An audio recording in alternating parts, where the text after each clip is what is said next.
Асыл тукум жылкы чарба негиздеген 73 жаштагы Зайна Базарбаева. Жоголуп бара жаткан жаңы кыргыз жылкы тукумун сактап кала алдык.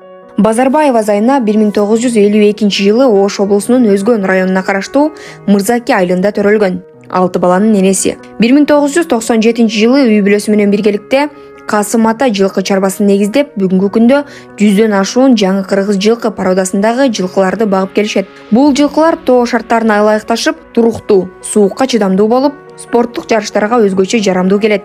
Ишкер айым 2019 Евросоюз талаптарына жооп берген мал союучу цех куруп ишке киргизген. Ошондой эле малды бордоп семиртүүчү цех жана улуттук кийимдерди тигүү ишканасын негиздеп, жалпысынан 60ка жакын жергиликтүү тургундарды иш менен камсыз кылган. Зайна апа айыл чарба ишкерлерин колдоочу долбоорлорго активдүү катышып келет. Жыл башында Бишкек шаарында өткөн агроөнөржай иш-чарасында дыйкандар жана фермерлер менен тажрыйба алмашып, форумдун чемпиону аталган. Учурда ишкер айым кыргыз жылкысын даңазалап, өстүрүп, көбөйтүү иш-аракеттерин көрүүдө. Зайна Базарбаева менен болгон толук маекти Лимон Медиа порталынан окуй аласыздар.